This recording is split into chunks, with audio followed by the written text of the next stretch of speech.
மூவில உட்கார்ந்திருக்க மாதிரியே இருக்கீங்க. Hi everyone, welcome back to my channel. நானும் என்னுடைய பொண்ணும் ஆப்பிரிக்கால இருந்து இந்தியாவுக்கு 1 மந்த் வெக்கேஷன் வந்திருந்தோம். இந்தியால 1 மந்த் வெக்கேஷன் எப்படி போச்சுன்னே தெரியலங்க. ஒரு மாசம் ரொம்ப ஸ்பீடா ஃபாஸ்டா ரொம்ப சூப்பரா போச்சு. இங்க வெக்கேஷனை முடிச்சுட்டு இப்ப நாங்க சென்னை ஏர்போர்ட்டுக்கு எங்க ஃபிளைட் போர்ட் பண்ண போயிட்டு இருக்கோம். இப்போ நாங்கள் சென்னை இன்டர்நேஷ்னல் ஏர்போர்ட்டை ரீச் ஆகிட்டோம். இந்தியாவுக்கு எத்தனை நாள் வெக்கேஷன் வந்தால் டைம் பத்தாத மாதிரியே இருக்கும். கிளம்பும் போது இன்னும் 2 நாள் தான் நல்லா இருக்குமே அப்படின்னு தான் தோணும். என் பொண்ணு இந்தியா விட்டு கிளம்புறதுனால ரொம்பவே டல் ஆகிட்டா.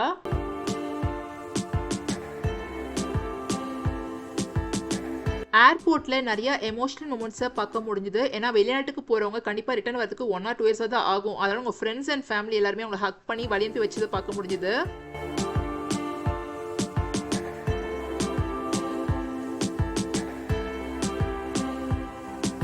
ஏர்போர்ட்குள்ளே வந்தாச்சு. செக்இன் கியூ பார்த்தீங்கன்னா பயங்கர பெருசாக இருந்தது.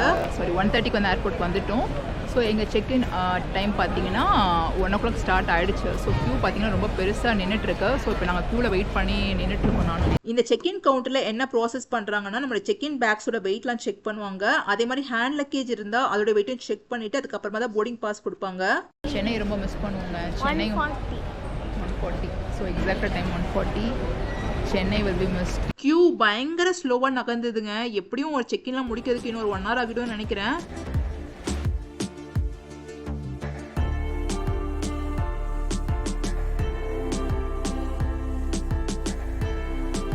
செக்இன் ப்ராசஸை ரொம்ப சூப்பராக முடிச்சுட்டு நாங்கள் போர்டிங் பாஸை கலெக்ட் பண்ணியாச்சு. போர்டிங் பாஸ் கலெக்ட் பண்ணதுக்கு அப்புறமா இப்போ நாங்கள் இமிகிரேஷன் கவுண்டருக்கு போயிட்டு இருக்கோம். இமிகிரேஷன் கவுண்டரில் நம்மளுடைய வீசாவை செக் பண்ணுவாங்க.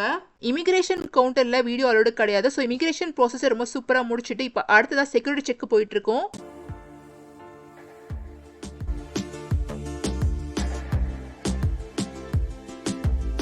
எல்லா ப்ரொசீஜரும் ரொம்ப ஸ்மூத்தாக முடிச்சுட்டு இப்போ நாங்கள் ஃப்ளைட் போர்ட் பண்ண கிளம்பிட்டோம்.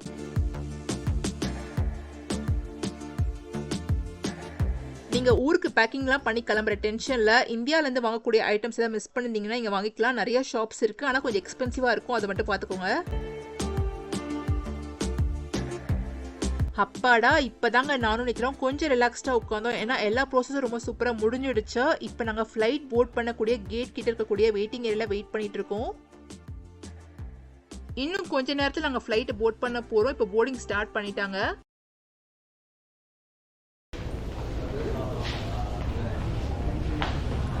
எங்களோட ஃபர்ஸ்ட் ஃப்ளைட்டான சென்னை டு ஷார்ஜா ஃப்ளைட் தான் இப்போ நாங்கள் போர்ட் பண்ண போகிறோம்.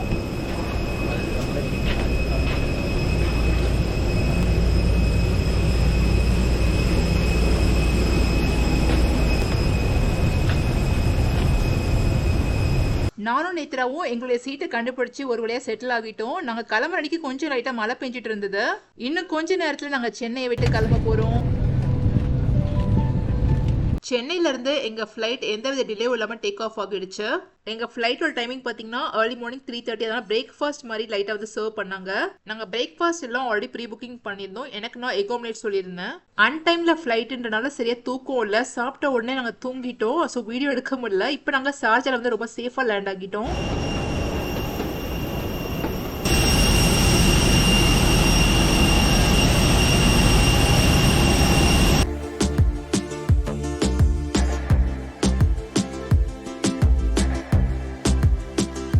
இப்போ நாங்கள் ஒரு ஷட்டில் மூலமாக மெயின் ஏர்போர்ட்டுக்கு போக போகிறோம். மெயின் ஏர்போர்ட்டில் ஒரு சில செக்யூரிட்டி செக்ஸ்லாம் இருக்கும். அதெல்லாம் முடிச்சதுக்கு அப்புறமா தான் கனெக்டிங் ஃப்ளைட்டில் போய் ஏற முடியும்.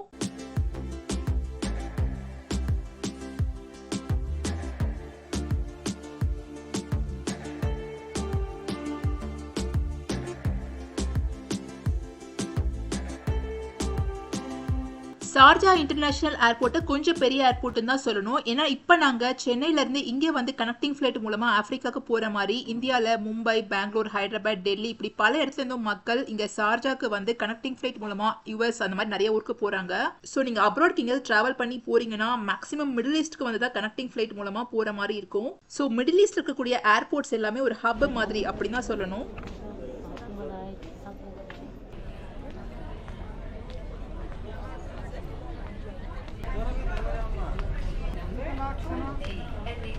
ஷார்ஜாலையும் ஒரு செக்யூரிட்டி செக் இருக்கும். அந்த செக்யூரிட்டி செக் ரொம்ப சூப்பரா முடிச்சிட்டு இப்போ நாங்க ஷட்டில் மூலமா எங்க second ஃபிளைட்டான Sharjah to Entebbe ஃபிளைட்டை board பண்ண போயிட்டு இருக்கோம்.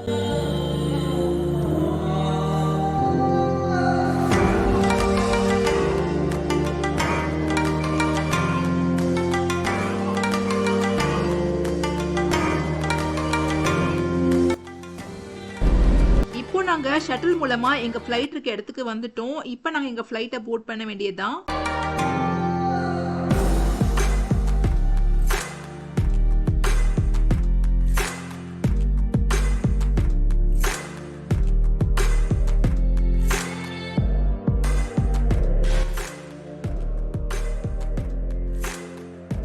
ஒரு வழியா எங்களோட செகண்ட் ஃபிளைட்டை நாங்க போர்ட் பண்ணிட்டோம். இப்பதான் ஹப்பாடா அப்படின்ற மாதிரி இருந்தது.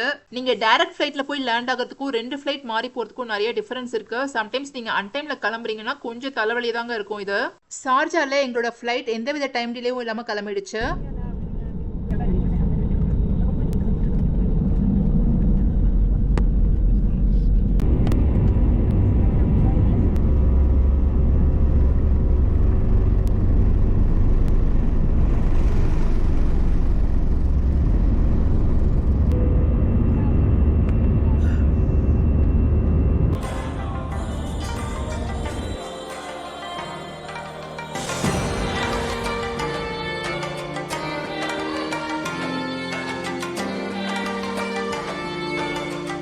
எனக்கு ஃப்ளைட்டோட டேக் ஆஃப் தாங்க ரொம்ப பிடிக்கும். ரொம்ப த்ரில்லிங்காக இருக்கிற மாதிரி இருக்கும். உங்களுக்கு வந்து ஃப்ளைட் டேக் ஆஃப் பிடிக்குமா, லேண்டிங் பிடிக்குமான்றதை மறக்காம கமெண்ட்ஸ் எனக்கு ஷேர் பண்ணுங்க.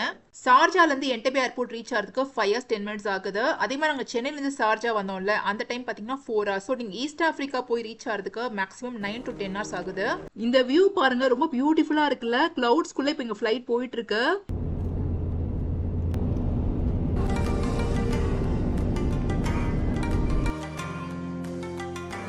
நீங்க வானத்துல பறந்துட்டே இருக்கும்போது திடீர்னு வந்துட்டு கீழே கிரீன்லேண்டா தெரிஞ்சதுன்னா நீங்க உகாண்டா கிட்ட வந்துட்டீங்கன்னு அர்த்தம். ஆமா, இன்னும் நாங்க கொஞ்ச நேரத்துல வந்துட்டு லேண்ட் ஆக போறோம். இந்த வாட்டி என்னோட ஹஸ்பண்ட் கூட வராதனால கொஞ்சம் வந்து மேனேஜ் பண்ண கஷ்டமா இருந்தது. அதனால வீடியோனால அதிகமா எடுக்க முடியல.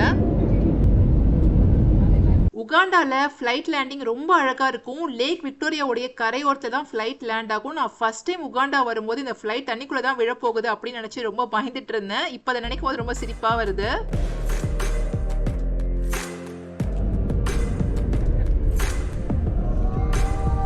நாங்க ரொம்ப சேஃபா என்டபே இன்டர்நேஷனல் ஏர்போர்ட்ல லேண்ட் ஆகிட்டோம்.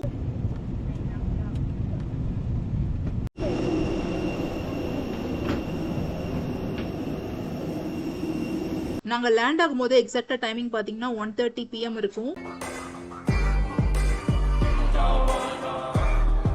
என்டபே ஏர்போர்ட்ல இமிகிரேஷன் ப்ராசஸை முடிச்சுட்டு அடுத்ததா பேக்கேஜை கலெக்ட் பண்ணிட்டு உங்க வீட்டுக்கு கிளம்ப வேண்டியதான்.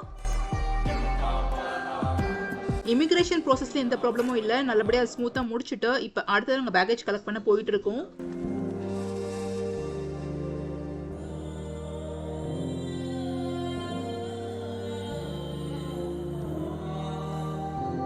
பேக்கேஜ் எடுக்கிற இடத்துல நிறைய பேர் வந்து வெயிட் பண்ணிட்டு இருந்தாங்க. இங்கேயும் பேக்ஸ் எல்லாம் ஆல்ரெடி ஸ்கேன் பண்ணி தான் அனுப்புவாங்க. கஸ்டம்ஸ்ல வந்து ஏதாவது டவுட் இருந்தால் மட்டும் நம்ம பேக் ஓப்பன் பண்ணி காட்ட சொல்லுவாங்க.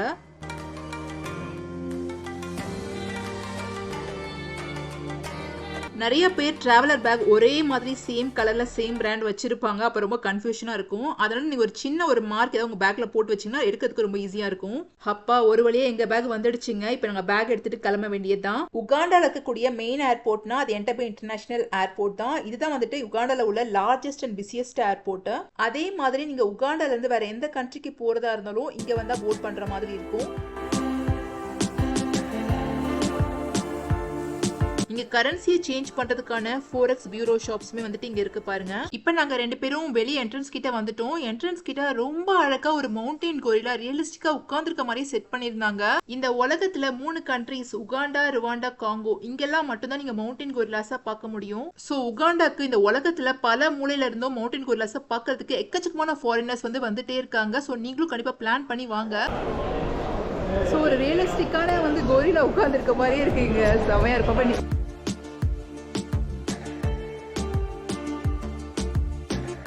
எங்களை பிக்கப் பண்றதுக்கு என்னோட ஹஸ்பண்ட் தான் வந்திருந்தாங்க. இப்போ நாங்க ரொம்ப சூப்பரா ஏர்போர்ட்ல இருந்து கிளம்பியாச்சு. இப்போ நீங்க பாக்குறது லேக் விக்டோரியா. ஆப்பிரிக்கால உள்ள மிகப்பெரிய லேக் இதுதான். அதே மாதிரி இந்த உலகத்தோட 2வது மிகப்பெரிய லேக்கும் இதுதான். அதாவது இந்த உலகத்தோட 2வது மிகப்பெரிய ஏரிங்க இது.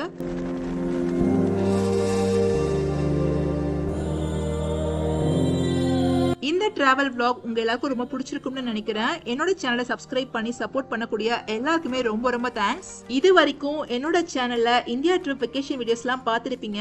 இனிமே ஆப்பிரிக்கால உகாண்டால இருந்து பல இன்ட்ரெஸ்டிங்கான வீடியோஸ் எல்லாம் உங்களுக்காக வரப்போகுது. என்னோட வீடியோஸ் எல்லாம் நான் கொஞ்சம் டிலேடா போஸ்ட் பண்ணிட்டு இருக்கேன். அதுக்கு சாரி.